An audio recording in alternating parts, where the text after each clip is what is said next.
We're back. It's another episode of the Drinking and Talking Fantasy Football Podcast. Good evening, everyone. If it's evening when you're listening, if it's in the morning, good morning to you.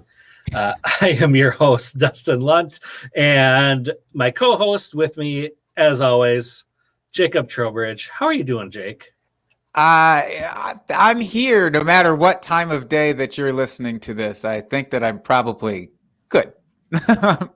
I'm probably fine. At the very least, I'm fine. If you're catching this on an evening, then I probably am better than fine. That's typically how the hierarchy of times works for me during the day. Dustin, I know that you are coming off of a long old work day, so I'll do my best to try and energize you here. Oh, I don't need help to be energized for the podcast. That's I always love talking fantasy football.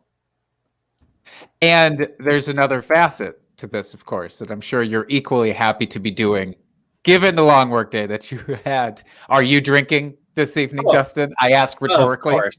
Of course I am. Well, I was drinking through my meeting. Don't tell anyone.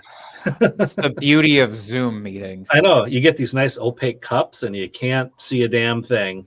That's a beautiful design. Is that a princess on your cup? It is Lady Iris. This is a Mardi Gras cup. Oh, nice. Oh, that's right. It's Mardi Gras week. I know that you typically venture. We got a Super Bowl Lombardi trophy on there, if you can see that. That's pretty nice. I miss those cups. So that for the listeners, that cup is like that thing where you rotate it and kind of changes the image around. I remember that was the rage when I was a youngin' at the very least. I had like Trapper Keepers that had that kind of design on it. It was pretty sweet. Not gonna lie. Yeah. I like it a lot. But I am drinking Oliphant Brewing out of Somerset, Wisconsin. Small little town right on the western border of Wisconsin on your way to the Twin Cities, Minneapolis, St. Paul. And this is called Zool. And this is a Doppelbock. Nice, lightish, darker lager. And it is so delicious. Very easy drinking. I love a good Doppelbock. Doppelbocks, I feel like are the unsung heroes of the beer categories sometimes. Like I don't know if maybe a lot of people don't do them well or a lot of people don't do them in general, but I don't feel like you see those as much out in the grocery store. I was going to say that you don't see them very often. So when I actually do see them, I tend to grab them just because I feel like it's such an underrated style. It's a rare bird and you have found it and put it in your belly. So yeah. Yeah. What are you drinking, Jake? Mine is not such a rare bird, but I am drinking a juicy little IPA. That's what it's called. It's a Juice Fix from Third Space Brewing. This is from Milwaukee, Wisconsin. So again, we're keeping it. I feel like we've done really well the last few episodes of keeping it somewhat local for our beer drinking, and I appreciate that about us. That's what I appreciate about us too. Yeah, this is supposed to be very like citrusy and a little bit passion fruit-esque, if you will. It's supposed to taste like juice. Yeah, I mean, I guess if you want to read the label, then yeah, that's what it's meant to taste like. I'm just gonna say I don't know that I get it. It's fine. Not super juicy. No. They say juicy little IPA. They should say little juice IPA because that's really more accurate. So contact me, Third Space, and we'll rebrand for you. But it is a good beer, so I enjoy it. That's good. So we are here post Super Bowl. The season is officially over until free agency opens in March and the draft in end of April. What did you think about that game, Jake? I know I'm going to be the hater, but God damn it, Tom. Did you really need another one? Did you need another ring, Tom? I don't think that you did. I was really excited for the Chiefs dynasty to kind of stay in full swing here. And obviously that didn't happen. It was a shellacking. It was a real shellacking. Dustin, the one thing that I did kind of like about the game was that it made the Packers' loss to Tampa Bay a little easier to swallow because we put in, I would say, a significantly better effort against them. Obviously didn't pull it out, but it kind of put that into a nice light for me. How about you? Yeah, it it wasn't the most interesting game, and I hate to say that about the Super Bowl or any football game, especially the last one of the season. But I'll admit, I kind of quit watching partway through the fourth quarter. Just once it got out of hand, there, I was just like, the Chiefs, you could tell, just weren't going to come back and win it. I hate that the Chiefs lost. I don't, nothing personal against Tom Brady. I'm sure he's a very lovely man, but Tom Brady, the football star, he's had enough success. It's time for someone else. I love to hate on the guy, and again, it's nothing personal. It's nothing irrational. It's not like he's beat our Packers too many times in the past. So it's nothing personal against him. I'm tired of seeing him win, like you said. But kudos to him. I mean, hey, he pulls it off in the big games, whether he has just great coaching all the time or whether he just raises up the level of his teammates to his level, getting them all on the TB12 system. I don't know what it is, but whatever he's doing, it's working because 7 is damn impressive. Really impressive. He is the wind beneath all offenses' wings, apparently, as it turns out. Although it's not, let's not act as if he didn't have some help from that ridiculous roster on the offensive side of the ball. I mean, they are stacked. When you look at the Chiefs were obviously stacked with the top at each position. So Kelsey and Hill. And then it kind of gets murky after that. And obviously, we saw when they shut those two down, there just wasn't any other options that they were willing to go to at the very least. Whereas Tampa Bay had a plethora of options. And I will be curious to get into the fantasy aspect of this here, Dustin, as a little preview for next year. Do you think, so suppose that Chris Godwin leaves, suppose that everybody else returns. Tom comes back for another year. Gronk hangs on for another year because why not? Antonio Brown sticks around for another year. How many pieces of that offense are you willing to go after for next year? Let's say for redraft purposes. For redraft, I would do, Evans, obviously. If I was going late round QB, I would probably do Tom. I mean, if I was going super late, you'll get the age discount because he's going to be a year older at this point. Gronk, I hate to bet against him, as you know, and learn.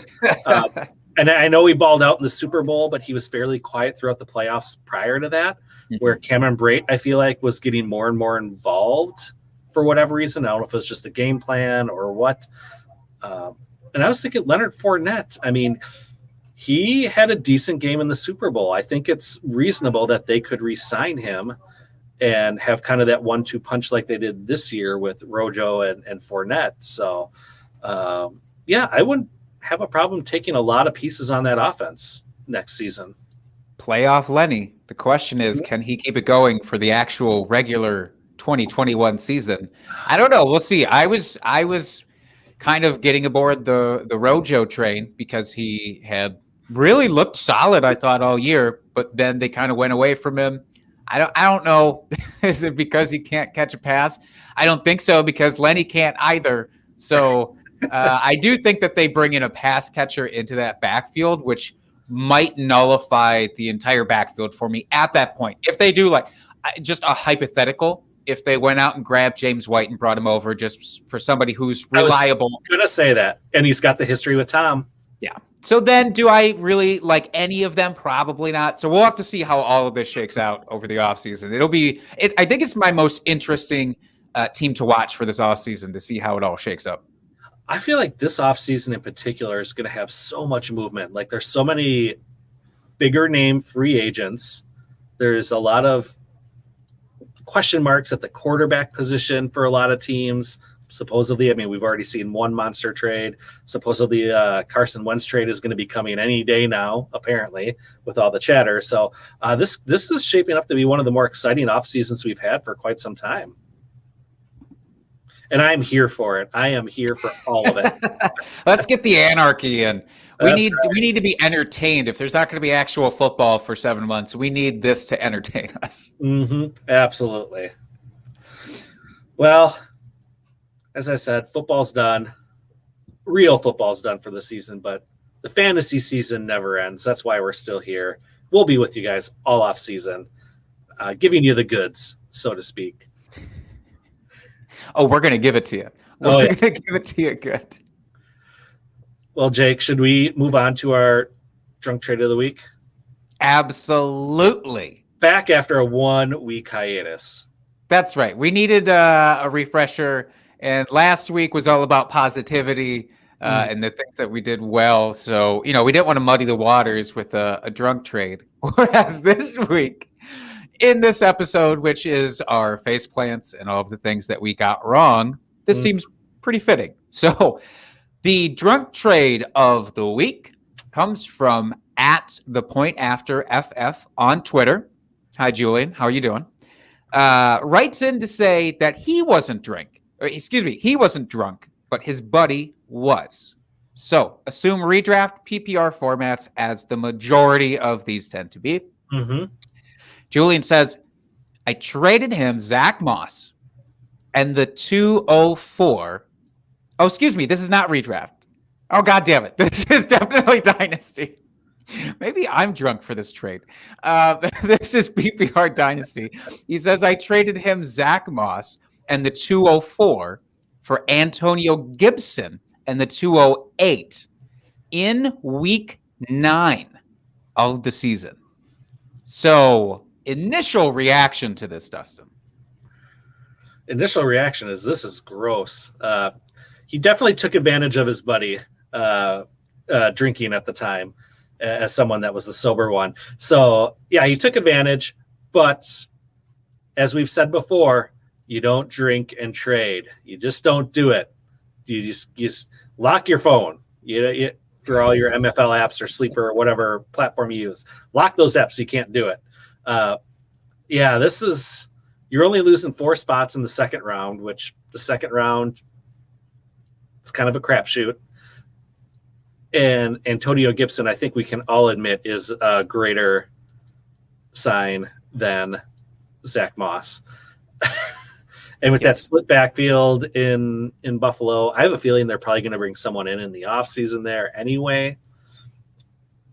Antonio Gibson, I know he didn't get the receiving work like we had hoped this year. J.D. McKissick, for some reason, turned into a wide receiver out of the backfield. I don't know why, since Gibson, that is literally what he was in college, was a wide receiver. So hopefully Washington changes that this offseason. Maybe he just needed to learn the running back position a little bit better before getting him involved in the wide receiving part of it. I don't know. Or maybe it's the pass protection piece. They didn't want him out there on those downs. I don't know. But I feel like he's going to get way more involved. And point after FF, this is well done on your part for hosing your buddy. I appreciate you using the term hosing, as this is one of our Canadian friends here who submitted this. So I don't know if that was intentional or not, but absolutely not. Okay. This is just part of your everyday vernacular. Yes, it is. Being a northern Wisconsinite. I will say the gulf between Gibson and Moss is severe for me. Gibson could very well be a consistent top 10 running back for the next 2-3 years. Zach Moss, I don't think, has the potential to be an RB1. I think he can absolutely end up next year, depending on what, I don't know, how they facilitate that with Singletary back there. Like you said, if they add somebody back there to the mix, that's going to make it really murky and really horrible to try and sleuth through. But I do think Moss can at least be the 1A in his own backfield. What that's really going to mean is probably still, a top 24 cap for him. I don't think he has the ability to get into the top 12 there, whereas Gibson 100% does. I'm very curious because this was done in week 9. I wonder how solidified these draft picks were at that time. If the teams that those picks were coming from really looked so different, right? It was easy, or if this was just, well, we'll swap seconds because who knows, we're close. These teams are close, and then they, diverted. Yeah, hard to say. I mean, week 9, you're over halfway through the season at that point. So normally you have a pretty good idea of how your team is doing, unless you are in the middle, sitting at 500 or something. Otherwise, you probably have a fairly good idea of how your team's doing, and especially in comparison with the rest of the league. So hard to say. I don't know. We are team Gibson 100% in this trade, though. 100%. And as you said, hey, look, his buddy was drunk. I don't know who initiated the trade, or how it came out. I'm always the most curious with these trades. Do you announce that you are drunk in your group chats?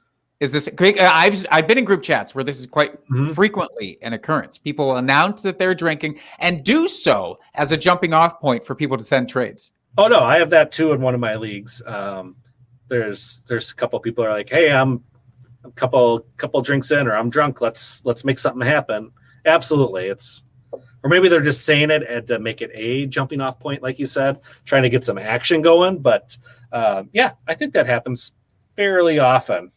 I wonder how often that works out for the person who puts that out into the world. I feel like we need to do a case study on this. We'll get in some scientist friends to do some studies, and we'll post the results. Yeah.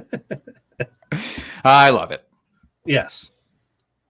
So, no beer bet payout this week unless you're paying off one.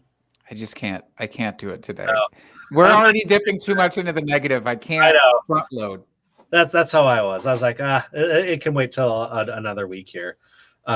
So no beer bet payout this week from our review last week. If you want to know what those beer bets were that we won and lost respectively, check out last week's episode. It's all there for you. We're not going to tell you again. All right. And we do have a special announcement this week. We have officially launched our patron account, so you can become patrons of ours. It's only $1 a month. Yeah, you almost can't get cheaper than that. It's $1 a month to start with, and we will expand this as time goes on. But to start with, you get our group me chat where you get exclusive access to myself and Jake for any of your fantasy football questions or adulting real life questions if you so choose.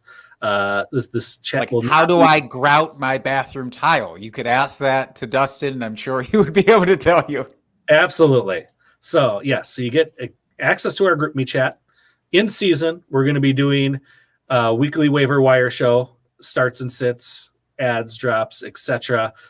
For you. So you'll get that in season, and then we're going to do some other semi-regular patron exclusive only content, videos, live streaming out there too. So it's only $1 a month. We do have other tiers. If you so choose to support us further than $1 a month, we would definitely appreciate that. But yeah, it's just $1 a month. I think we could all part with $1 per month. We're not doing anything crazy there. For less than the cup of a coffee per day. That's right. You can invest in DTFF. Remember that. That's right. And this money is just going to go directly into making this show even better than it already is. Believe me, we're not going to get any piece of this at all. It's going directly back into the show because that's what we're here for. So go check that out on Patreon. Maybe we will throw up a pinned tweet there for a little bit there on our podcast Twitter account there, Drinking Fantasy. I think at Drinking Fantasy makes a perfect destination spot if you want to find out more about our Patreon account. So yes, I will definitely pin a tweet up there so that you can catch all of that info and have the link handy so that anytime that you wish, you can start contributing. Contributing? Did I just say that? You can start contributing to the podcast. Oh, well done there, Jake. Nailed it. You sure did. All right. Well, before we get into our actual meatiness of the face plants, and there is an abundance to go over, so I don't want to waste too much additional time here. I did just want to point out that Drinking and Talking Fantasy Football is presented by Monkey Knife Fight. Go over to monkeyknifefight.com. Even though the NFL season is over, Monkey Knife Fight still has a plethora of other sports options that they provide to you for daily fantasy games. Go over there, pick a sport that you're interested in or just want to get more interested in. Sometimes just researching a bet is a good way to actually learn more about the sport. So go over to monkeyknifefight.com. If you sign up using the promo code DTFF, you will get price matched. Whatever you put in, up to $50, they will add on to it for you. So go to monkeyknifefight.com, promo code DTFF. That's right. And they have, just because the football season's over doesn't mean they don't have other bets out there for you. They have all the major sports out there. So you can go check that out and make the rest of your off season a little bit more enjoyable until football comes back around. Mm-hmm. All right. So are you ready to get into some depressing stuff here? Yeah. Maybe shed a few tears, get the tissues ready. Fine. I actually already had the tissues out and ready, but that was from a totally different thing. All right. TMI, my friend, TMI. So yeah, we are pulling these from our sleepers and busts, red flags, drinking buddies, all the players we kind of called out last season, whether we thought they were going to hit and do really well, or if we thought they were going to do bad.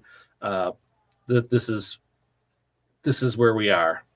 And of course, we want to have full transparency for you folks out here. We talked about the good last week. We're going to tell you where we missed, and maybe with some of these, the thought behind why we missed on these, because it's all about improving the process and getting better for the future.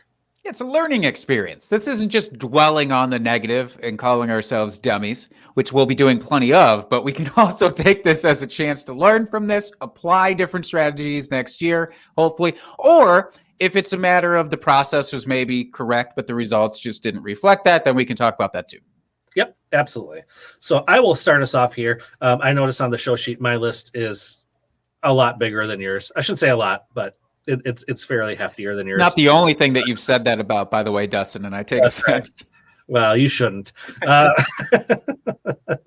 yeah, I'll start here. So my first one right off the bat, and I made a public apology. I think it was last week, or was it the week before? I don't recall, but it's Aaron Rodgers. I had him as a bust going into this season. I thought he was going to be overdrafted, and boy, oh boy, did he sure prove me wrong. After they drafted Jordan Love, I should have known he was going to come out of the gates with just fire, straight fire every freaking week, which is what he did. He ended up as the QB2 on the season. So, Aaron, I'm sorry. I should have never doubted you. But to be fair, I thought after the previous season, 2019, he had a down year. I just didn't think he would get into that upper echelon QB again. And like I said, boy, did he prove me wrong. So congratulations, Aaron. Thank God. Thank God he proved you wrong. I would have been very sad if it turned out that you were correct on this one, even though a lot of the signs had been pointing that direction. So I do have to give you that without the addition of any other boost to the offense. And I don't think either of us have projected Robert Tonyan to do anything close to what he ended up doing for the team, especially in the touchdown column. That was outrageous. Yeah. So I think his emergence really helped out, along with obviously Devontae just full on balling out. He was the most reliable wide receiver I think we've seen since prime Jordy Nelson for Aaron. Yeah, I mean, considering they didn't add anybody in the draft or free agency for wide receiver help, I really thought that was going to be a negative where it's like, okay, here's the same old thing. You know, we know Devontae's really good. Didn't expect him to finish number one overall. And then, yeah, with the emergence of Tonyan, that came out of nowhere. So, and the offense just looked a lot better as a whole this season as compared to last year. So, yeah, I missed out. Is it just because I've been listening to the so-called Tuesdays with Aaron on the Pat McAfee show, where he's been interviewed every week. And a lot of what he's talked about on there is the adjustments that even a a veteran quarterback of his caliber has to make with a new offense coming in, and the trust that he had to have. And that was a little tougher last year, as you would imagine, completely shifting everything around, going to a completely different offense. And you could tell that he felt a lot more confident with that offense this year, and the trust was there. So going forward, if he's there next year, which it seems at this point he is locked in, committed to staying with Green Bay for 2021, even if they don't add a day one or early day two wide receiver, would you still be confident drafting Aaron Rodgers next year? I would. Absolutely. I mean, unless something significant happens, there's no reason why this offense shouldn't keep plugging along. Now, I know they're probably going to lose Aaron Jones. It's not a foregone conclusion here, but chances are they're going to lose him. But A.J. Dillon looked pretty good as they integrated him more in the offense towards the latter half of the season here. So, yeah, there'll probably be some drop-off there because we know we like to use Aaron Jones out of the backfield. But, no, I wouldn't fade him quite as much as I did. Finish number 2 overall. Maybe not. I wouldn't maybe go that far, but he will be a high-end wide receiver, quarterback 1 next season. So if he's there sitting, one quarterback league in redraft, if he's sitting there in, let's say, round 5, do you pull the trigger there? If people discount it? It could, depending on team and how the draft is going, of course. Sure. But I wouldn't rule it out. Okay. I think that's the cutoff is going to be for Aaron. It's like if he slips past that point, we're both team late round quarterback.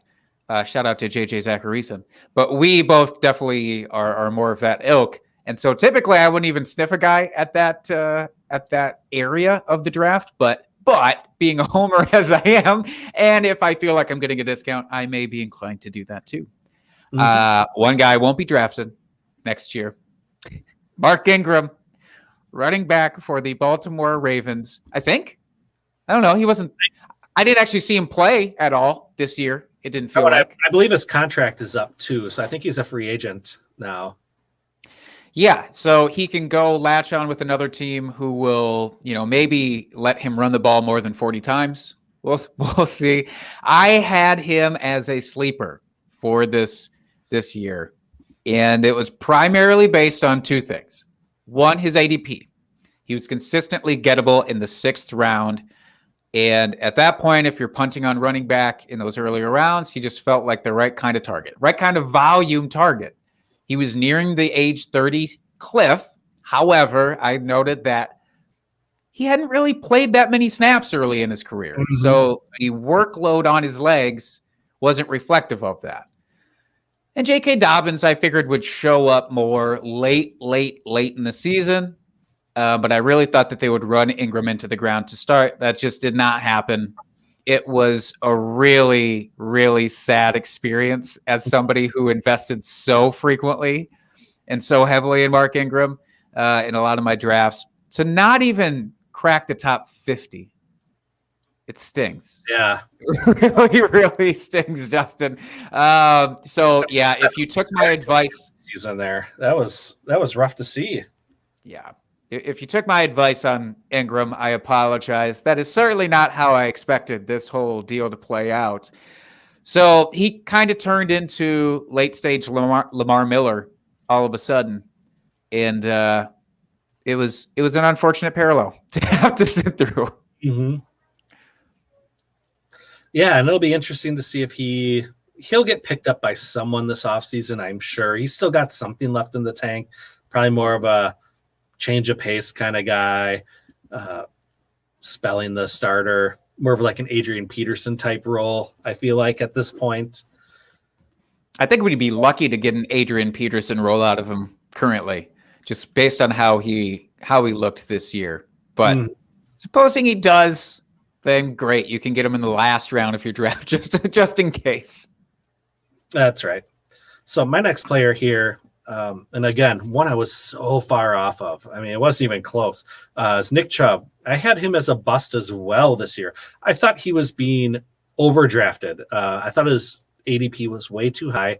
I believe if I'm memory serves me correct, he was like top 5 ADP for running backs or right there.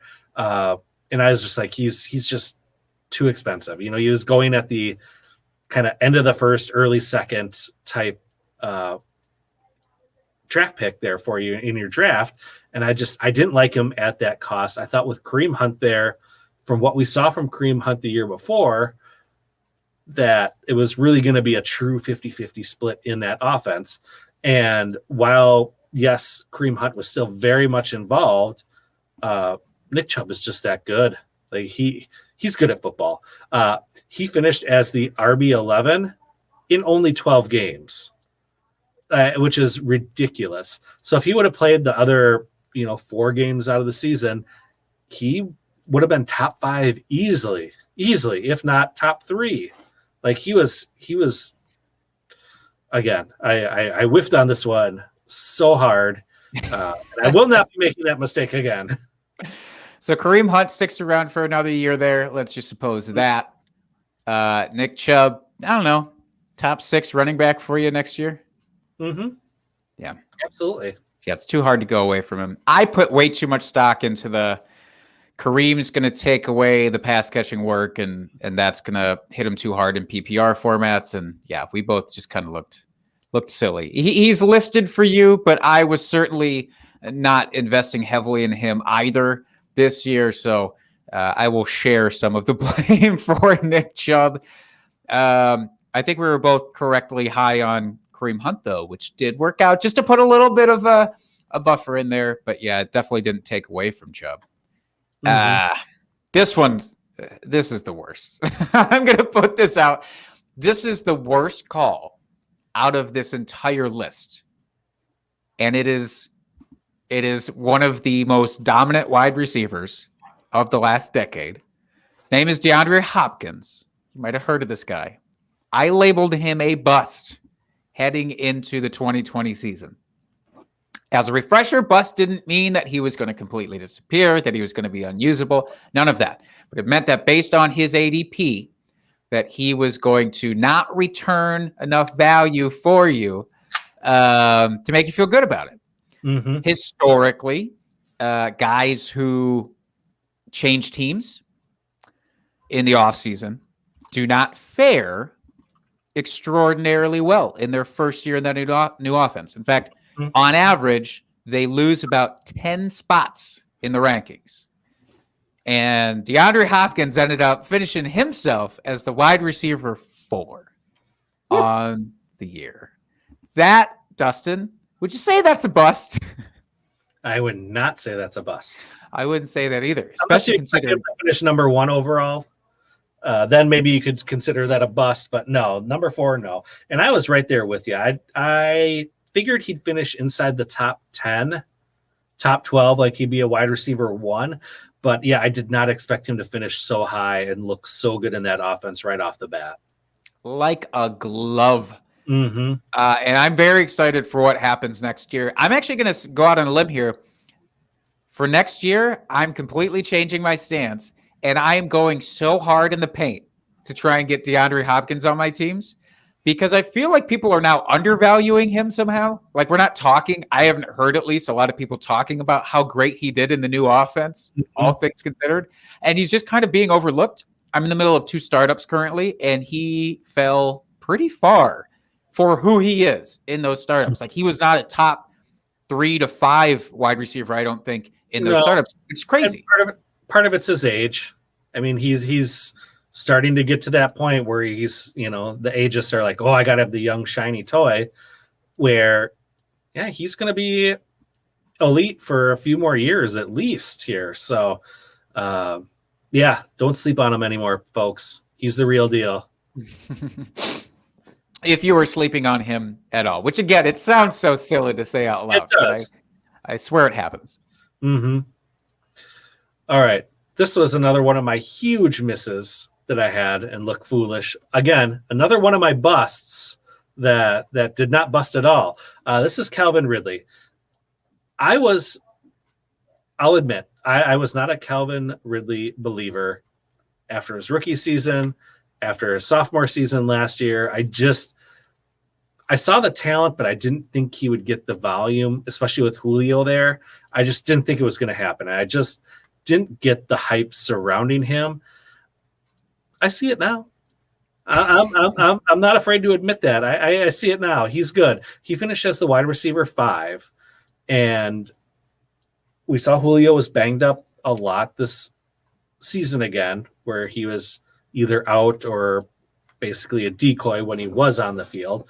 And Calvin really stepped up, caught bunches of touchdowns, which was nice to see. And yeah, he produced. I am a believer now. He's gotten progressively better every single season he's been in the league. And yeah, he is a legitimate wide receiver 1 in this league now. And I have no problems going after him. Well, then let's merge this right into the person that I consider to be neck and neck with him in terms of dynasty wide receivers and where they should be valued. We were both out on this guy. It's A.J. Brown, wide receiver for Tennessee Titans. We both had him listed as a joint red flag. So this was an avoid. This was not just avoid at ADP. You know, we were strict. We're not going to leave drafts with A.J. Brown this year. And boy, do we feel pretty dumb now. Yep. I'm just curious here before I even delve into more of kind of the why he did what he did. Going forward, Calvin Ridley or A.J. Brown for you? Who do you prefer? Calvin Ridley. Ooh, no hesitation. No. Based on the offense? Based on the talent? Based on the offense talent, I like the quarterback better. I know Matty Ice can be very hit and miss, where Tannehill's been very consistent the last couple seasons. But their offense has been a much more down the field, opening it up, where there's those. I can't say chance of big plays because that's all that A.J. Brown does is crank off 70 to 80 yard catch and take it to the house. So I can't even say it's an open it up down the field type offense, but I don't know. The Falcons, they have more of a pass first offense, where I feel like the Titans are more of a run first right now with Derrick Henry there, and they use the run to open up the pass, where it's kind of vice versa for the Falcons. So I like the team that's a little bit more pass heavy. I respect that. I think A.J. Brown, even though he's big play guy, I'm so tired of betting against that raw talent that I might have him ranked higher, even though not that Calvin Ridley is certainly not talented. I am curious to see what happens with Ridley once Julio fades away a little bit. And I'm not expecting that for this year necessarily, but the year after, I'm very curious. Like, how does he fit as the true uncontested number 1? I think there's still, like, Julio was banged up this year for Ridley's sake, and that might have helped him, I guess. I don't know. I'm just curious to see how that changes. I don't think it'll be like a Juju situation where he took over the number 1 and can handle it necessarily, but I'm just curious to see how that fleshes out. A.J. Brown finished as the wide receiver 14 this year, and I actually think that's too low. He missed 2 games, first of all. So it's 14 games he did that. He's an automatic wide receiver 1 for me next year in redraft. I'm probably going to draft him in early second round for redraft. Because I don't think you'll get him too much further than that. I truly think that his ADP will be such that you're going to have to go all in for him. And I'm comfortable doing that now. That's how much I want to revert against this bad take that I had from last year. Yeah, that's early second. That's something. We'll see if I stick with that as the draft season gets nearer. And obviously, you never lock yourself into a strategy for draft, but that's where I feel like you almost have to take him. He's going to be a reach player to make sure that you get him on your squad, and I think that I'm going to be that guy. We'll see. Yeah, I don't blame you for that. Because again, like you said, I'm with you there, where it's like I'm done betting against him because all he's done is prove us wrong. The first 2 years he's been in the league, so he is legit. Like, he is a legit wide receiver one. We saw that this year. He's just on the cusp. So I don't hate it. It's just it's a little spicy. Spicy. I get that. It doesn't settle well in your tummy. No. All right. Who do you get to talk about? Is it going to be this very next person on the list? It is. Do I get to hear more about him? You do. And this is not to rub it in for you, but this is Rob Gronkowski. We've talked about it already, so we don't have to dive too deep into this. But yeah, I had him as a bust as well. I did not think he was going to come back and produce how he produced this season. I mean, let's be honest. Here's the thing: as I was looking up his stats, he finished as a tight end 8. But he finished 15th in points per game. So that just tells me he had some really big games in there that kind of boosted his total points. But his average, and then he disappeared other weeks because, I mean, if you're in the middle of the league essentially in points per game, you're not super, super consistent. So that's the only thing that kind of scares me moving forward. And we kind of touched upon it when we were reviewing the Super Bowl here, how I thought Cameron Brate was being more involved as the season went on.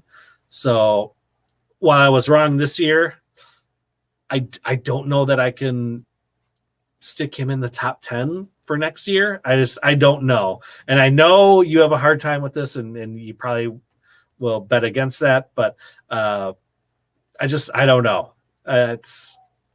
He didn't impress me this year. Even though he was tight end 8, it didn't impress me this year.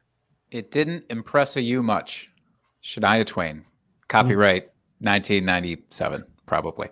I will say what the points per game for Gronk emphasizes to me is he stayed healthy for the first year, probably since his rookie season. Without having those stats directly in front of me. I think that's true. I don't think he's played all 16 since literally his rookie season.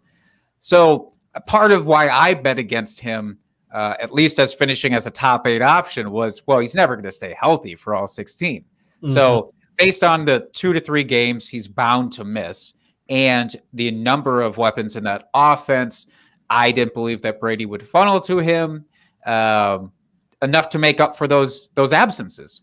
And he didn't have them. So he stayed healthy, whereas a bunch of other tight ends were missing time.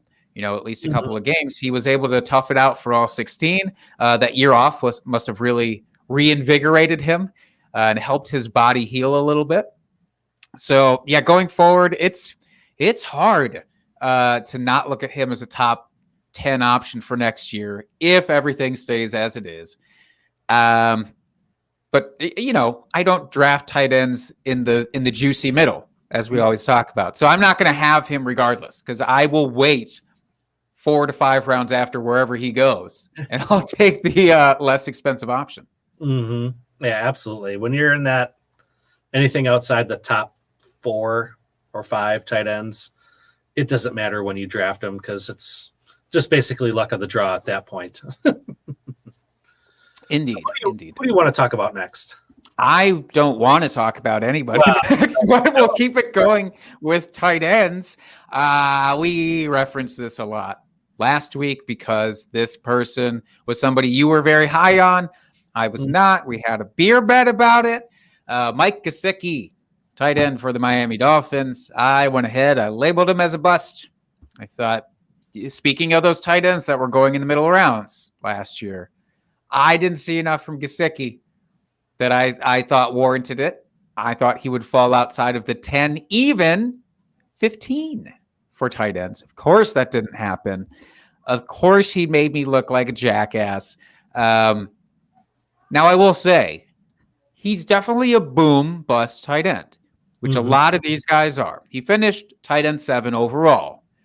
But there were plenty of games where he just completely disappeared on you. I don't think it matters, though, because it's tight end. We know how hard it is to predict for tight ends week to week anyhow.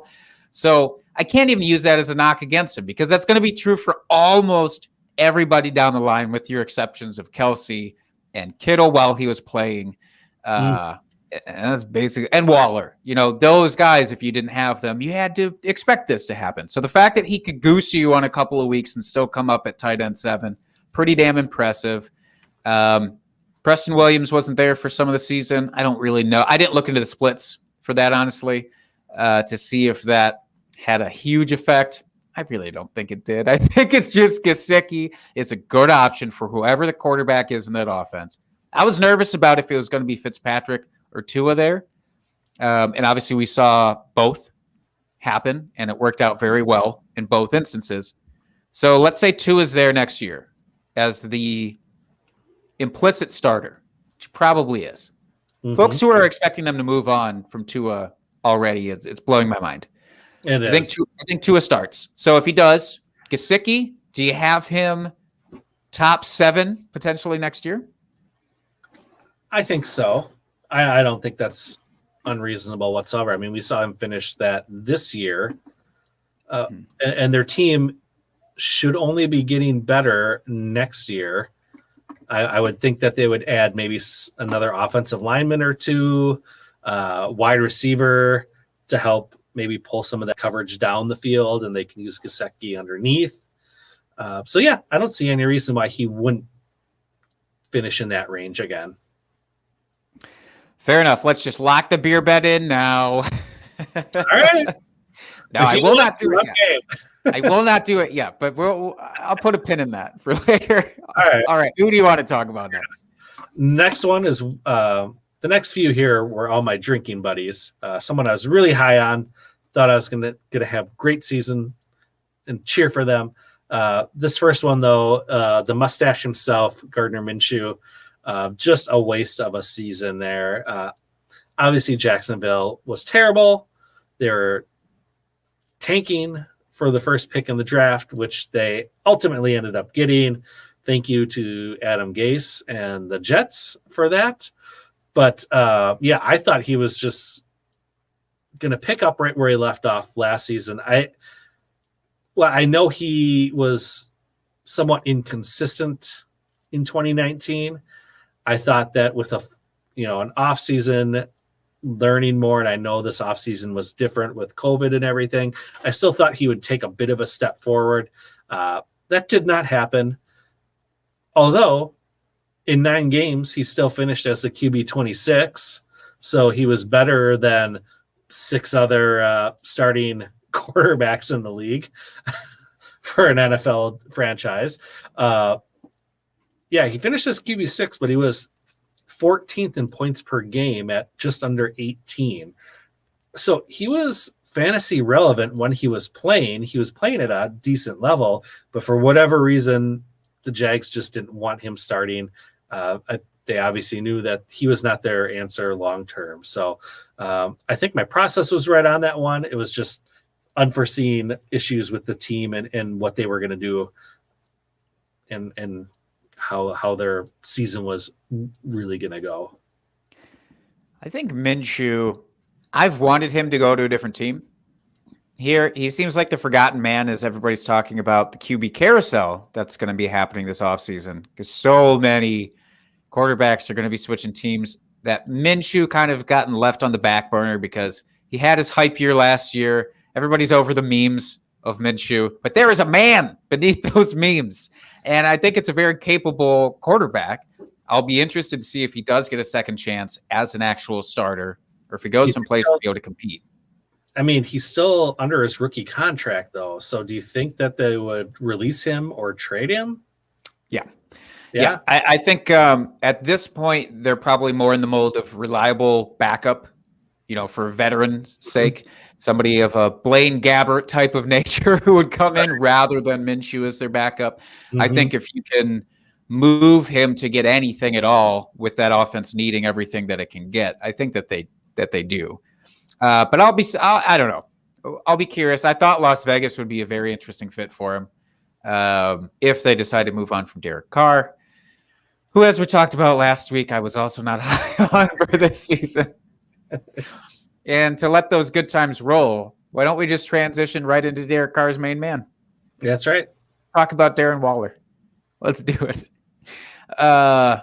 Boy, I don't I don't know a good way to even say how wrong I was. Like I don't know how I can emphasize it enough for Darren Waller. When I came out with my way too early rankings for 2020, Darren Waller was not in my top 10 at tight ends for my earliest rankings. I eventually caved a little bit and I brought him up into the very lowest of that top 10, but I didn't have him in the top 5, certainly. And I kind of thought he was going to be a little bit more Gary Barnage than like a Greg Olson in terms of sustainability and consistent production. And holy fuck balls was I wrong. So Darren Waller went out and destroyed again this year. He was obviously the favored son for that receiving core. He had 145 targets. Oh, that's insane. The next highest amount was Nelson Aguilar with 82. That says a lot. That says a lot about how much Derek Carr likes throwing to Darren Waller. That says a lot about how John Gruden likes to run his offense. Mm-hmm. He's notoriously tight end. He favorites tight ends. But again, I didn't expect everything to go to Darren Waller to this extent. So it's pretty crazy. They had some rookie wide receivers that came in this year that really didn't get any work. Mm-hmm. Henry Ruggs and Brian Edwards, they're pretty much non-existent. Yeah, I don't know if that changes it going forward. To be fair, Brian Edwards was injured or recovering from injury for most of the season, so he really didn't get. It was kind of a wasted season for him. But Henry Ruggs, we saw him, a couple big plays here and there, but yeah, he wasn't really that involved. I don't know if it was just a tougher learning curve for him adjusting to the NFL or what the deal was. But yeah, I was down on Waller as well. I didn't have him outside the top 10 like you did, but I didn't think he was going to finish as, top 3 tight end again like he did the previous season when he broke out. I was like, yeah, he's good. I didn't think he would get the volume that he did, and that is ultimately what propelled him to that top level. Yeah, absolutely. I mean, to finish this year, we always talk about how much of a dumpster fire that the tight end landscape is, but to finish as the tight end 2, this is not to speak ill of Mike Gesicki again, but this is not just top 7 where it's Some weeks he's great for you, some weeks he's not. This was every single week he was blowing you away with his production and winning you matchups. So going forward, yeah, he's my tight end 3 for right now because he has to be. I don't care that Jason Witten's gone, and I do like Foster Moreau, who is the other tight end there, who should get some shine this year because he was also dealing with some injury issues. But there's no way that anybody poses enough of a threat to take that away from him. Mm-hmm. Yep, I'm right there with you. I've got him as my number 3 as it stands right now for next season. So we're on the same page. We're both not hating on him this next year. All right. Next on my list is Lev Bell. Obviously, this was just a lost season for him as well. He was one of my drinking buddies. I thought he was going to bounce back after kind of a slow start as at the Jets and Adam Gase, but he got released, went to the Chiefs, finished his RB 63 in 11 games, just didn't look great when he was out there. I think Lev Bell's time has passed. He's past his running back prime at this point, and not much more to say about that. We can move on. The one thing I'll add is that the parallel to him now for me is LaShawn McCoy. He's at the stage that LaShawn McCoy was just a couple years ago, where I think people are holding on to it. And some folks may still hold on to it for this year. And I think you're just going to keep seeing that. I think you're going to see him move down draft boards, but not as much as he should because people are still holding on to the name of Lev Bell and what he does. But I think, he's going the way of Shady McCoy, unfortunately.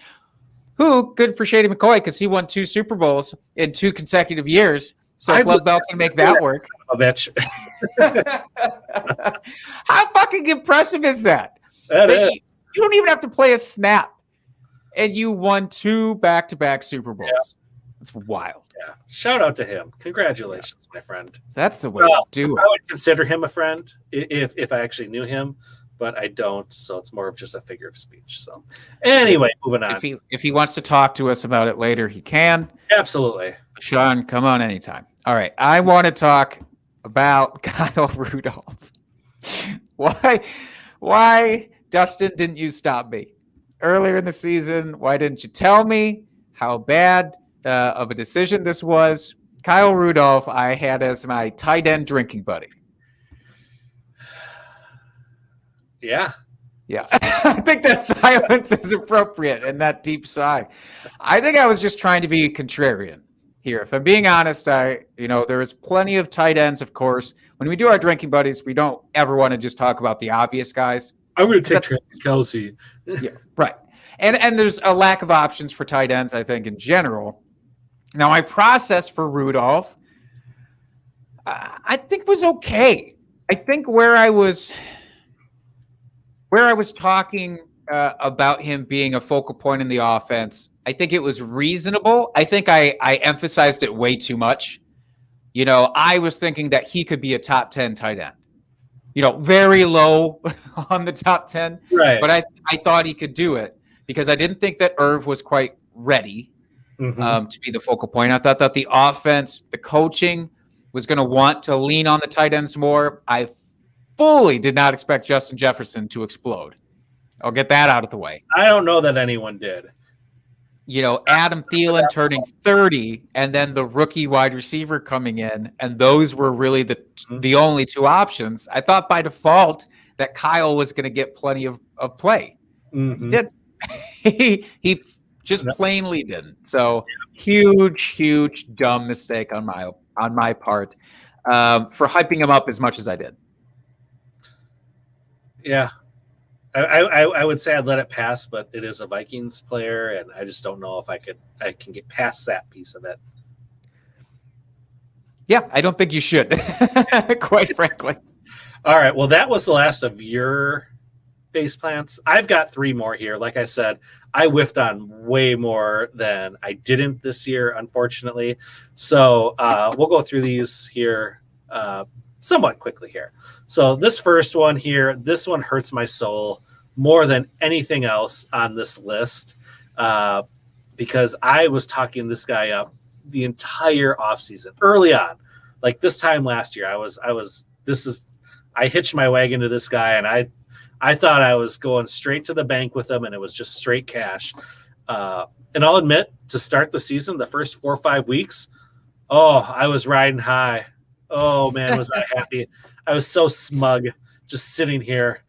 Of course, we're talking about Jonnu Smith. Yeah. Jonnu Smith did account for like 99% of your smudgeness and your arrogance coming into this season. Because, those first 4 weeks, you were all about – actually, even like the first 5 or 6, he was still really, really good. Yeah, and he ended up finishing tight end 16, which is – needless to say, a little disappointing, considering how hot he started. But he did have some injury, so I don't know if that played a part. And when he came back from injury, was he fully healthy, or was he just still kind of hobbled a little bit? Because the other tight ends, all 6 of them, it seemed like on the team, all were catching touchdowns instead of Jonnu there towards the end of the season. So I don't know if that played into it, and it's going to be interesting to see where Jonnu goes this offseason because he is a free agent. I still love the talent. I love how big and athletic he is. So if he gets to a different situation that actually uses their tight ends more, I might be back up on that horse again. I don't blame you. It was so frustrating to watch the Anthony Ferksers of the world catch touchdowns that should have been Jonnu's. There's so many good landing spots for Jonnu. There are so many good landing spots where I would go try and send out so many trades for Jonnu right now. And then if he gets traded to literally any of the good destinations, you're either going to pocket that value, or you can try and trade him off for a higher value. That's right. I don't hate that. So then next I have Todd Gurley. He was a sleeper. I really thought he had something left in the tank. Finished as RB29. and 34th overall in points per game, which is really disappointing. Played 15 games, but let's be honest, that last game probably wouldn't have bumped him up too much, if at all. So, yeah, I thought he had something left in the tank, but he is obviously, with his arthritic knees, he's toast. He's nothing more than a bit player at this point. Kind of like Lev Bell, has that name recognition where I think he might get overdrafted from where he should be. But unless he falls significantly in the draft, I will be staying so far away this next season. Yeah, you have to. You just have to. He went like round 17 of a startup that I was just in. Yeah. Which seems kind of high. I don't know. I wouldn't. I mean, he's going to have his couple of weeks. Again, he could be a good bye week or flex play fill in if you're desperate. But otherwise, yeah, I'm staying away from him. So last one here before we wrap up the show is Terry McLaurin. I had him as a sleeper. He had a fantastic rookie season, just like A.J. Brown, like better than any expectation we thought we had, and finished as the wide receiver 20 this last year. Now, I think part of it is due to the quarterback carousel they had going on there with Haskins, Alex Smith. Didn't they have someone else in there for a while? Kyle Allen was in there. Yeah, Kyle Allen. So, yeah, I feel like if he gets a stable quarterback, which could end up being Alex Smith again this next year because he's still going to be on the team. Yeah. Who knows what Washington's going to do there. So I love the talent. He obviously showed out that he can do it, but his situation is just rough right now.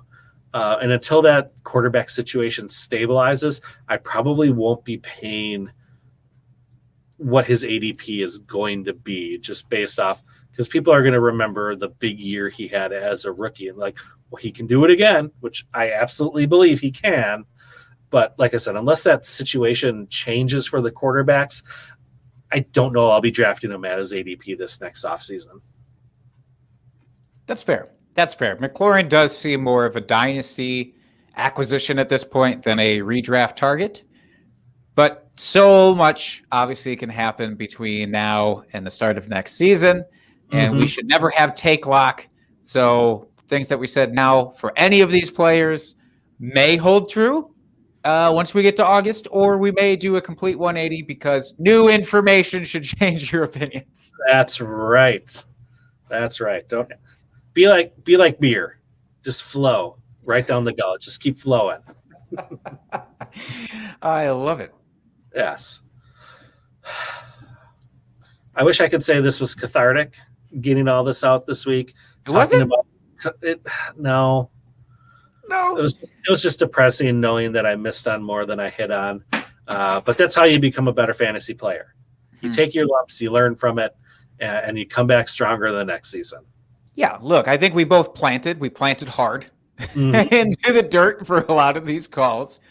But we are not going to be the guys who sweep these under the rug. We're going to be the guys who keep them on the rug. We vacuum them at the appropriate time. This analogy really got away from me. But what I'm trying to say is we are going to stare at this dirt in the face, and we're going to get better for next year. Yeah, as you were trying to find your way there, all I could think of was Michael Scott from The Office. Sometimes I start a sentence and I just don't know where it's going to go. I know I didn't quite get the quote there exactly, but that was the essence of it. And that was exactly, as I'm listening, I'm like, he has no idea where he's going with this. Dustin, sometimes I hate so much about the things that you choose to be. You son of a bitch. But you're right. I really didn't know where I was going on that. Just don't be the fool who doesn't learn from their past mistakes. That's what I want to say. That's right. Well, we will be back next week. Topic TBD. Ooh, I love TBD. Yes. You have to wait and see. But yes, we will be back next week. Should be back at our normal time, hopefully at 6:30 Central instead of starting later this week. But Jake, why don't you tell folks where they can find you out there? You can find me at Jake Trowbridge on Twitter. And you can find the podcast at Drinking Fantasy on Twitter. Our DMs are always open. Ask us questions. That's what we're here for. We're here to give you all the great fantasy advice. And reminder again, sign up for our Patreon account. It's $1 a month. We appreciate the support. And you can find me at FFDustyDog on Twitter. And until next week, folks, keep drinking and talking fantasy football. And live viewers, go check out The Open Bar at The Open Bar on Twitter. Live streaming now. Cheers, That's FFers.